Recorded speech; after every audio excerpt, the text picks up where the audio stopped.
Olá, tudo bem? Aqui é o Júlio Martins e hoje eu vou fazer um review do iPhone XR ou 10R, como vocês preferirem chamar. Então, o item em questão é esse aqui, né?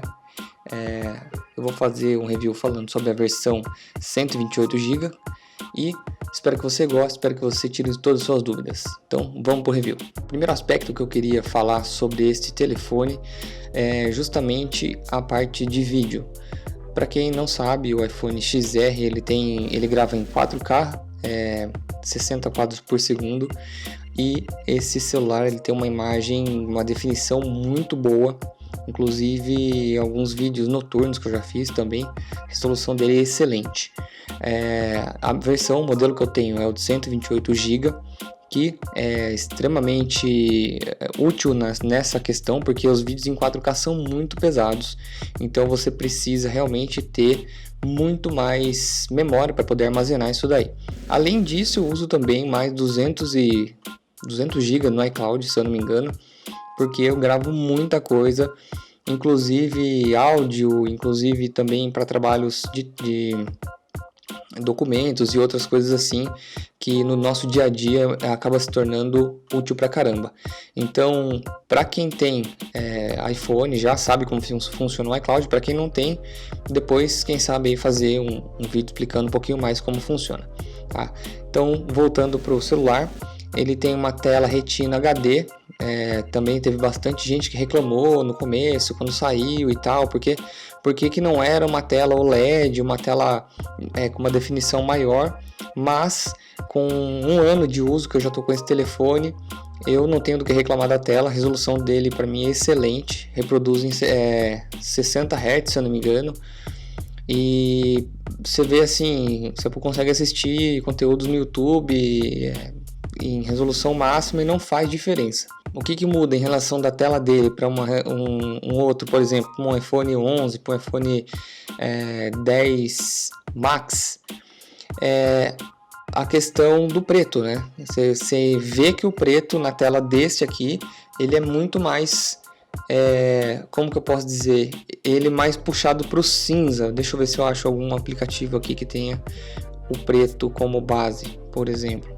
Você não vai sentir diferença olhando diretamente para ele, mas, por exemplo, eu tenho essa imagem e aí você vê que ela é um preto, mas se você comparar com o iPhone 10 Max, por exemplo, você vai ver que o preto do Max é muito mais preto. Por quê? Porque o OLED ele desliga o pixel quando você está enxergando preto, e na tela Retina HD comum não. Então essa é a grande diferença, porque esse daqui é um LCD iluminado.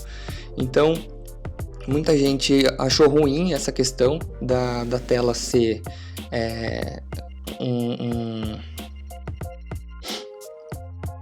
muita gente achou ruim essa questão da tela ser um LCD, e na verdade para mim não faz diferença nenhuma. Inclusive é um dos motivos desse telefone ter uma duração de bateria gigante.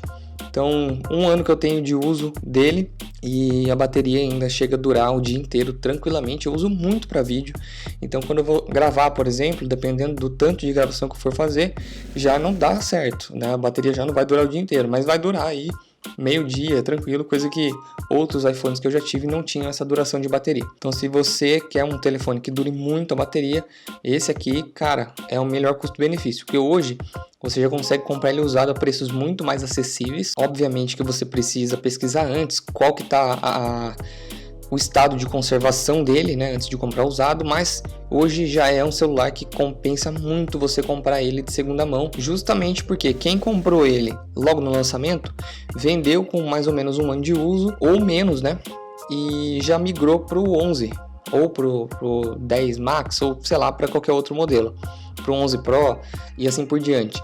E a diferença é que ainda um ano depois a bateria dele continua excelente, a câmera dele continua acompanhando os top de linha, e a questão do vídeo da tela dele não muda muita coisa, né, para os mais novos. Outra coisa, a questão do desfoque na câmera na hora de fazer foto é excelente. Ele consegue identificar muito bem rosto, ele tem controle de profundidade, tanto na câmera frontal quanto na traseira. Então é um celular que ainda tem atualizações de software muito, né, por vir, e logo mais está aí o iOS 14 e outros mais atualizações que virão, e ele acompanha muito bem ainda por muito tempo, porque foi feito com hardware de primeiríssima, né? Então ele é basicamente o mesmo hardware do iPhone 11 normal, né? Aquele que parece muito com ele, tem duas câmeras, no caso desse tem uma só atrás. Se você olhar ele atrás, ele tem apenas uma câmera, mas ele usa o software para poder desfocar e fica muito, muito bom. Outra coisa que eu tenho para falar desse carinha aqui, ele tem um chip processador A12 Bionic, que é muito rápido e assim, dentro de todo esse tempo que eu tô com ele, um ano, responde muito rápido quando eu preciso. Qualquer aplicativo abre muito rápido, aplicativo novo, aplicativo pesado, então vale muito, muito a pena por conta disso também. Para quem não tem iPhone e acha que memória RAM é pouco, que precisa melhorar um monte de outras coisas que perguntam de outros celulares, não precisa por conta do sistema ser feito para rodar no iOS. Então ele é muito mais suave e roda muito bem com menos memória, com menos tudo, menos especificações. O que ele tem a mais? Armazenamento, no caso do meu, né, que são 128 GB. Você vai encontrar outros aí concorrentes e tal, com 1 TB, com 500 GB e tal. Só que armazenamento é uma coisa muito relativa.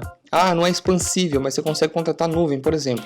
Então, também não é uma coisa que pesou muito para mim. O áudio dele é fantástico. Ele grava e reproduz em som estéreo, então é fantástico você escutar, você assistir um vídeo, você assistir um filme, qualquer coisa que seja assim, com o áudio dele, porque ele tem um grave muito, muito bom. Também vem marcado e tem aí especificações de monte falando sobre isso na internet, sobre ele ser a prova d'água. Aí eu já testei derrubando a água e assim, não tive vários problemas, exceto uma vez que estava tomando banho, deixei tocando música e o alto-falante pegou na água enquanto estava reproduzindo a música.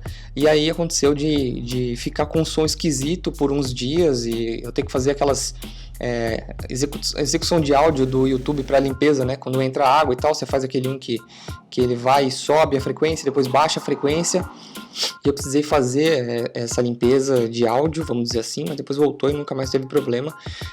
Eu não sou de derrubar a água, eu não sou de derrubar ele no chão também, apesar de que eu já derrubei algumas vezes e ele é bem resistente, o alumínio dele é bem resistente, o vidro não tem nem o que se falar, não tem matrim com nada, eu já caiu algumas vezes no chão, inclusive uma vez caiu uma pedra e fez um risquinho assim bobo, mas nada que deixasse uma marca muito feia, muito profunda.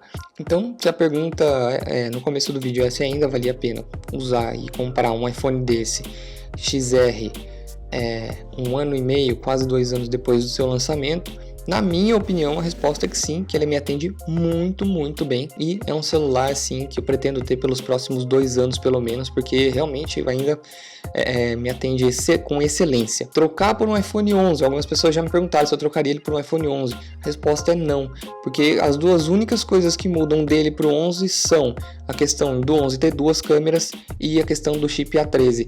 Mas o A12 é fantástico.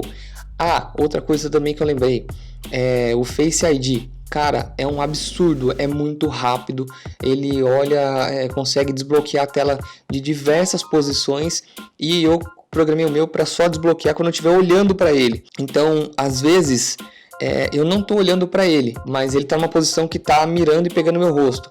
No momento que eu olho para ele, desbloqueia. É muito rápido, é muito legal. Então é uma função bacana e que, aí, por exemplo, no iPhone SE 2, né, que está vindo agora, vai lançar daqui uns dias, não tem, e é uma pena não ter o Face ID lá, porque é muito, muito legal. E 1000 vezes melhor. Por exemplo, com quem nunca, né? Tava com o dedo suado, alguma coisa assim, não conseguia desbloquear, já acabou esse problema, é só você olhar pro celular e já era, desbloqueia na hora. E legal que se alguém mirar no seu rosto e você tiver com o olho fechado ou você não estiver olhando para ele, não desbloqueia. Não adianta achar que ele é inseguro por conta disso e tal, você tem que olhar diretamente para ele para desbloquear. Fica aí meu review do iPhone XR. Eu gosto de chamar ele de XR mesmo, mas tem gente que fala 10R ou sei lá, mas eu prefiro chamar de XR. Então tá aí o meu review, espero que você tenha gostado. Se você gostou, se inscreve no canal e logo mais vai ter um review falando sobre o iMac 2010, se ainda vale a pena ter um iMac 2010, tá bom? Eu já fiz o vídeo falando do MacBook Air 2010, eu vou deixar o link aqui na descrição e no card também. E se você gostou desse vídeo, se inscreve no canal, clica no sininho para você receber todas as notificações, beleza? Um abraço e até mais!